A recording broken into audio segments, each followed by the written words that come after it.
nearby were buzzing. Headlines blared. Officer suspended after K9 attack. Dog to be euthanized tomorrow. Elena stepped inside the holding room. Max lay on the cold floor, still, eyes dim. "I'm here, boys," she whispered, kneeling beside the cage. "I'm not done yet." He lifted his head slightly. One slow wag of his tail. "You knew. You tried to tell me. And they called you a monster." The door creaked behind her. Lieutenant Harris walked in. "You've got less than 24 hours, he said flatly. "Make it count." "I will," she replied. "But I need access to the hospital's visitor logs. From the last year. That's restricted. You don't have clearance. Then pull my suspension. Just for a day." He sighed. "I can't do that." She looked him dead in the eye. "Then watch an innocent dog die. And later, explain why you did nothing." A long pause. Finally, he tossed a folder on the table. "One day. Don't make me regret this." She opened the folder, scanning names and dates. Patterns began to form. All the missing kids had seen Dr. Brennan. Every single one. Days before they were declared dead. A chill crawled up her spine. She turned to Max. "I can prove it now. We've got one shot." He let out a low, quiet sound. Not a growl. A promise. The next morning, Elena would return to the hospital, not as a cop, but as a mother's last hope. She had 17 hours left. Elena's hands trembled as she slid the USB drive into her laptop. The footage was old, grainy, and time-stamped with dates that matched the children's supposed deaths. At first, it looked routine: hospital beds, nurses moving through dimly lit hallways. But then came the pattern. Children, always young, always alone, wheeled into room 3B. None ever came back out. The timestamps showed hours passed, sometimes days, and still no exit. No discharge. No one even checked on them. Then the audio kicked in. A voice. Calm, collected. "If there's no family, there are no questions. No one misses the forgotten. Dr. Brennan." Elena froze. The voice matched perfectly. She played it again. Louder. It was him. Not just the villain in her gut, now, the monster on tape. She copied the files onto her phone and stood. There was no time to waste. 15 minutes later, she burst through the doors of the Animal Control Center. The clerk looked up, startled. "I need Max. Now." "I'm sorry," he said, adjusting his glasses. "We're not authorized." She slammed her phone on the desk and hit play. The video echoed through the quiet room. Brennan's voice filled the space like poison. A nearby officer stepped closer. "What is this?" "Proof," Elena said, voice shaking. "Max tried to stop this. You all called him Rabid. He was the only one who saw the truth." A moment passed. Then the officer nodded toward the back. "Unlock his cage." The key turned. The gate creaked open. Max looked up from the corner of the cell, eyes tired but alert. Elena knelt. "It's over," she whispered. "You did your job. Now let me do mine." Max stepped forward slowly, muzzle still on. The officer reached to remove it, then paused. "Are you sure?" Elena nodded. "I trust him more than anyone." The muzzle came off. Max didn't bark. Didn't lunge. Just pressed his head gently against her chest. Outside, reporters had gathered. The story had spread: Elena's suspension, Max's trial, the whispers of something deeper. But no one expected what happened next. Elena walked onto the front steps of the precinct with Max at her side. Microphones were shoved in her face. "Is it true you broke into hospital records? Why was the dog released? Is the footage real?" She said nothing at first. Just lifted her phone and played the clip on loudspeaker. The crowd fell silent. Then, gasps. Dr. Brennan's face. His voice. His words. Reporters turned. Cameras pointed at the hospital across the street. And as if fate had planned it, Brennan walked out of the building at that exact moment, white coat spotless, eyes wide. "Dr. Brennan," someone shouted. "Do you deny this?" He stopped. Frozen. "Arrest him," Elena said. "You've got what you need." Within minutes, squad cars surrounded him. Brennan tried to speak, but the cuffs clicked around his wrists before he got a word out. Max stood at the front of the crowd, tail stiff, eyes locked on the man he tried to stop all along. As Brennan was led away, Someone in the crowd whispered, "That dog saved those kids." And the rest followed. A slow clap, then louder. Applause erupted. Not for Elena. For Max. Elena crouched and looked into his eyes. "You never lost control. You never gave up." He nuzzled her hand. Behind them, church bells rang from the chapel next to the hospital. A cross glowed faintly in the sunset. Justice had started with a bark, and ended with the truth. But it wasn't over yet. Some children still hadn't been found. And tomorrow, Elena and Max would begin the search. 3 days after Brennan's arrest, the department held a press conference on the courthouse steps. Elena stood in full uniform once more, her new badge shining under the morning sun. But it wasn't her face that filled the news screens, it was Max's. He stood proudly by her side, head held high, tail wagging just enough to show he understood something big had changed. The chief stepped forward first. "Officer Max," he said, pausing, "is hereby reinstated, not only as a member of the K9 unit, but as one of this town's bravest defenders." Applause broke out. Loud, steady, grateful. Max barked once, sharp and strong, like a salute. A woman stepped from the crowd, holding a photo. Elena recognized her, Dana Weller. She'd lost her son in that hospital years ago. Her hands trembled as she held the picture out. "This is Thomas," she said softly. "If not for that dog, we never would have known what happened to him." Others followed. Fathers. Sisters. A grandmother. Dozens of families who had lived with unanswered grief. Now they knew the truth. It hurt. But it healed too. Later that evening, candles lit the town square. A vigil. Not just for the lost children, but for justice. Elena stood before the crowd, Max at her side. "We thought Max had turned on us," she began, voice cracking. "But we were wrong. He didn't turn on us. We turned on him. We stopped listening. We saw what we feared, not what was real." She looked down at Max. He looked back, steady and calm. "He warned us. And when no one else had the courage to speak, he did." The candles flickered in the wind. A child stepped forward, a little boy, maybe 8, holding a handmade medal. "Can I give this to Max?" he asked. Elena nodded, kneeling. The boy slipped the ribbon over Max's neck. It wasn't official, but it was real. "He saved kids like me," the boy whispered. Max leaned in and gently licked the boy's cheek. The crowd watched, some wiping away tears. Others clapped softly. From that night on, things changed. Max wasn't just a police dog anymore. He was a symbol. A reminder that bravery doesn't always come with words, and that sometimes, the ones who bark are telling us what no one else dares to. And Elena? She never doubted again. Because now, the town finally understood. Justice sometimes wears fur. Later, in the staff break room, she waited for someone she hoped still remembered her.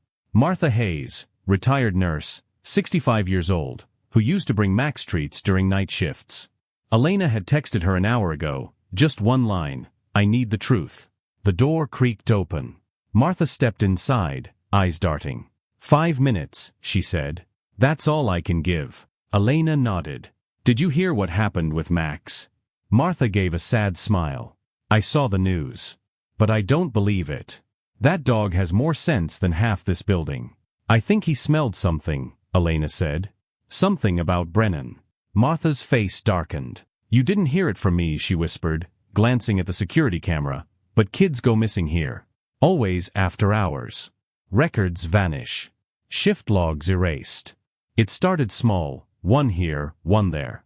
But over time, more parents left this place with empty arms and no answers." Elena's stomach turned. Why hasn't anyone spoken up? Because those who do don't last long. Reassigned. Silenced. Or worse. You think it's just one man? He's the face, sure.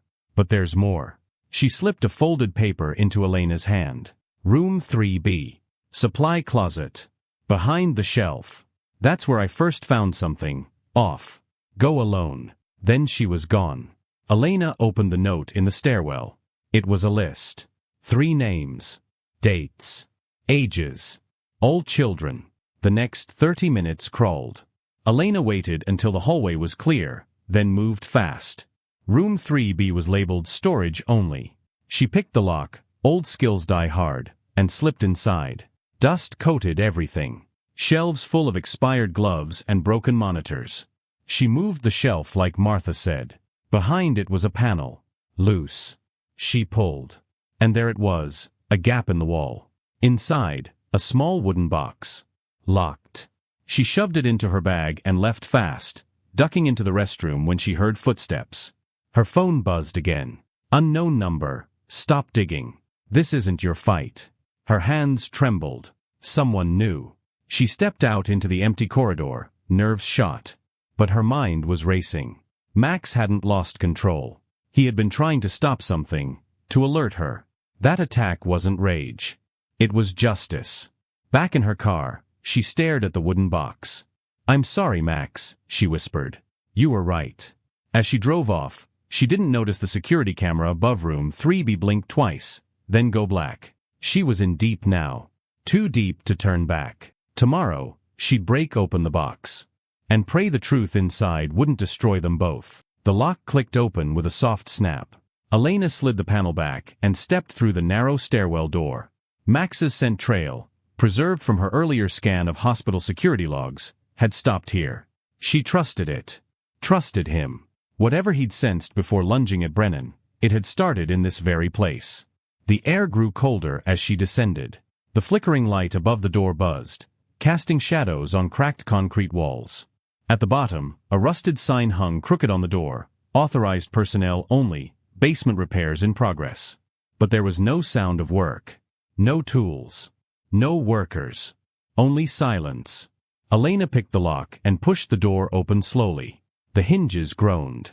She stepped into darkness, her flashlight cutting a thin line through thick dust. The hallway stretched ahead, empty and still. On one side, sealed doors with numbers scratched off. On the other, beds, metal trays, restraints hanging loose like ghosts still lingered. At the far end, a file cabinet. She knelt and pulled the drawer. Files. Dozens. Names. Photos. Ages. All children. She flipped through them with shaking hands, each one marked transferred or deceased, but nothing added up. The timelines were wrong. Some had 2 different dates of death. Others had no family signatures, no discharge records. And then, voices. Footsteps echoed down the corridor behind her. She froze, heart slamming in her chest. "Officer Cruz," a familiar voice called out, calm and casual. "Curiosity can be dangerous, you know." She turned. Dr. Brennan stood there, no white coat now, just gloves and a blank expression. "You don't belong here," he said, stepping closer. "I could say the same to you," she snapped. He sighed. "You should have left this alone. You were a good officer." "Shame." "What is this place?" Elena demanded. "What are you doing with these kids?" He smiled, cold and flat. "Some children are forgotten. No family. No future. We give them a purpose. Medical advancement needs sacrifice. The world looks away, and we do what must be done. You're experimenting on them," she whispered. "We're saving lives." She stepped back, file clutched in her fist. "You're a monster." "No," he said. "I'm a doctor." Behind him, 2 more figures appeared, men in scrubs, eyes hollow, faces tight. She reached for her phone, backing toward the stairwell. Brennan's voice turned sharp. "That's far enough. I'm going public," she warned. "This all ends now." He laughed, short and cold. "You won't make it out." She turned and ran, boots slamming the ground. Lights flickered as she tore back down the hallway. Behind her, footsteps pounded. She burst through the basement door and slammed it shut, jamming a chair under the handle. Up the stairs. Into daylight. Her lungs burned. Outside, she stumbled to her car and locked the door. She didn't even cry. She just sat there, shaking. In her lap, 1 file. 1 child. Name, Thomas Weller. Age, 9. Status, transferred. Date, the same night Max attacked. Elena gripped the wheel, voice low. Max didn't attack the wrong man. He found the right one. She didn't know yet how to prove it. But she knew where to start. She glanced in the rearview mirror. Her own eyes stared back, tired but focused. Tomorrow, she'd find the boy's mother. If she was still alive. The sun hadn't even risen when Elena stood in front of City Hall, her badge and gun locked away, her uniform replaced by jeans and a worn leather jacket. The mayor looked at her with tired eyes. "You've got 48 hours, he muttered. "But if this turns into a circus, I'll personally see to it that dog is put down." She nodded. "If I'm wrong, I'll disappear." She didn't waste a second. She drove straight to the first name on the list from the basement file, Thomas Weller. Or rather, his mother, Dana Weller. The house was small and quiet, paint peeling from the windows. Dana opened the door slowly, eyes hollow. "I'm not here to hurt you," Elena said quickly. "I'm here about your son." At the name, Dana's face crumbled. "They told me he died," she whispered. "Surgery complications." "Did they ever show you his body?" "No. They said it was too traumatic. That it was better I didn't see him." Elena handed her the file. Dana's hands shook as she flipped through the pages. "This isn't a death record," Elena said. "It's a transfer. But no location. No signature. No closure." Dana sank into a chair, a sob escaping her lips. "I knew it. I knew something was wrong. I felt it in my gut." "You're not alone," Elena said. "I've found others." And she had. By sundown, she had met 4 families. All the same story, routine checkup, surgery, then death, with no real proof. Parents brushed aside. Records sealed. One father, eyes red with rage, said, "I asked to see my daughter. They said she was already cremated. No service. Just gone." Each story was a nail in a coffin Brennan had built under everyone's noses. By nightfall, Elena stood outside the precinct. Max was inside, still muzzled, awaiting death. Max wasn't just a dog. He was family, a partner, a hero. Every officer in the precinct trusted him with their lives. He'd sniffed out bombs, found missing kids, and once saved Elena Cruz from a knife-wielding suspect in a dark alley. For 7 years, they had moved as one, handler and K9, heart and muscle. That morning had felt like any other. Elena clipped Max's vest, whispered, "Let's do good today, buddy," and headed to Memorial Hospital. A child had vanished from the pediatric wing overnight. No leads, no witnesses. Max had been called in to track the scent from a teddy bear the boy had left behind. Inside the hospital, the air was too clean, too quiet. Max walked beside her, nose twitching, body alert. Elena nodded at passing nurses, trying to stay calm. Max pulled suddenly toward a hallway, sniffing fast. She followed. They turned the corner, and that's when it happened. Max stopped. His ears pinned back. His body stiffened. Then he lunged. It was like watching a switch flip. 1 second, Max was still. The next, he was growling and launching at a man in a white coat, Dr. Brennan, the hospital's chief physician. People screamed. A nurse dropped her clipboard. Another ran. Elena's reflex kicked in. "Max no!" she shouted, jerking his leash back with both hands. But it was too late. Max's teeth clamped on the doctor's arm for just a second before she pulled him off. Brennan stumbled back, blood seeping through his sleeve. Security stormed in. Someone yelled, "That dog's gone rabid." Cameras flashed. Phones recorded. Dr. Brennan clutched his arm and winced. "What kind of animal do you bring into a hospital? He could have killed me." Elena stood frozen, heart pounding. Max panted beside her, eyes locked on the doctor. But there was no foam around his mouth, no wild eyes, no shaking, just focus. Like he saw something no one else did. "Elena, muzzle that dog." "Now," barked Lieutenant Harris, storming in. She hesitated. "He's never done anything like this. Not once."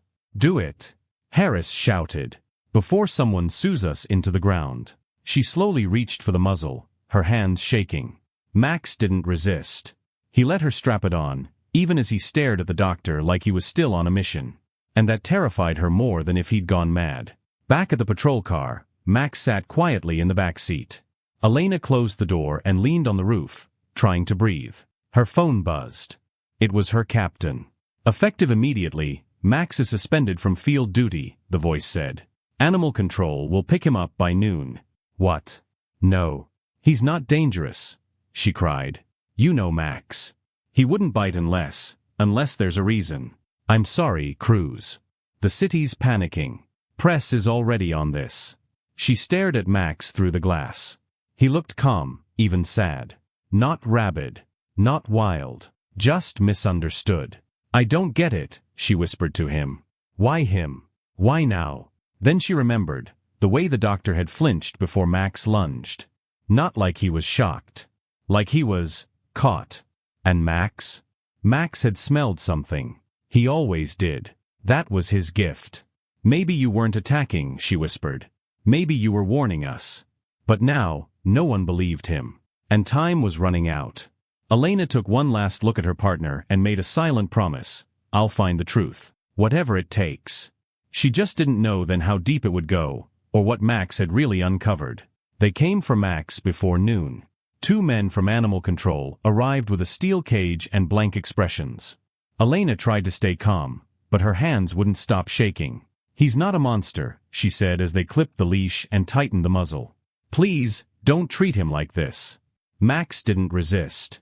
He didn't growl. He just walked beside them, tail low, head down. No one spoke. The silence was heavier than chains. By the time they locked him in a concrete isolation room, news had already hit social media. "Police dog goes wild at hospital. Beloved doctor attacked by rabid K9. The comments were brutal. "Put that beast down. Even trained animals can turn. The officer should be fired too." Elena sat in the captain's office, her badge heavy on her chest. Across from her, Captain Monroe tapped his pen. "I understand you're upset," he began, "but that dog attacked a man. A respected doctor. He didn't just bite him," Elena snapped. "He lunged. He went for him like he knew something." The captain sighed. "You're letting emotion cloud your judgment. He's never attacked without cause," she shot back. "Not once in 7 years." Monroe folded his arms. "Dr. Brennan is pressing charges. The mayor's furious. We're under public pressure." "And what about evidence?" she asked. "What if Max was protecting someone?" Monroe's tone hardened. "This is not a conspiracy, Cruz. It's a PR nightmare. Max is suspended. You're on leave. Let it go." But she couldn't. Not when her partner, her best friend, was locked up like a criminal. Outside, the media swarmed the hospital. Cameras zoomed in on Dr. Brennan, standing on the front steps with his arm in a sling, looking every bit the victim. "I've worked with law enforcement for years," he told reporters, eyes glassy. "But today, I truly feared for my life." Elena watched from across the street, fists clenched. "Liar," she muttered. "You're not afraid. You're hiding." She tried to get in to talk to nurses, but security blocked her. "You're not authorized anymore, Officer Cruz." That word, anymore, hit her like a slap. Just like that, everything she'd built was gone. That night, she sat alone on her porch, watching the rain tap against the streetlights. Max's leash hung by the door. His bowl was still full. No paws on the floor. No soft whine. Just silence. She whispered into the dark, "What did you see, Max?" Her phone buzzed. A message from an old friend who worked nights at the hospital. "Elena, you need to look into the kids. Start there. I can't say more. Be careful." Her breath caught. The kids. She remembered why they were at the hospital in the first place. A missing child. A case they never solved. She stood up slowly, heart pounding. Max hadn't snapped. He'd seen something. Maybe someone. Something that made him risk everything. Elena looked toward the city skyline and made a quiet vow. "I'm not letting them bury this. You protected me once, Max. Now it's my turn." She didn't know where it would lead yet. But tomorrow, she'd start asking questions. Elena slipped through the hospital side entrance just after midnight, hoodie pulled over her head, badge tucked away. She didn't belong here anymore, not officially. But this wasn't about rules. It was about Max. She took the stairwell instead of the elevator, heart pounding louder with each step. The halls smelled of bleach and something else, something colder. Her boots echoed on the tile as she crept toward the pediatric wing, where the missing boy had last been seen. She paused by the nurse's station. It was quiet. Too quiet. A young nurse with tired eyes glanced up, then quickly looked away when she saw Elena. That made her pause. Moments later, Dr. Brennan entered from the east corridor, clipboard in hand. The nurses stiffened. One dropped a pen. Another stared hard at the floor. Everything all right tonight, ladies? Brennan asked, smooth as silk. Yes, doctor, one mumbled without looking up. Brennan nodded and walked off, his shoes clicking like nails on a coffin lid. Elena watched every movement. The fear wasn't in their words, it was in their silence.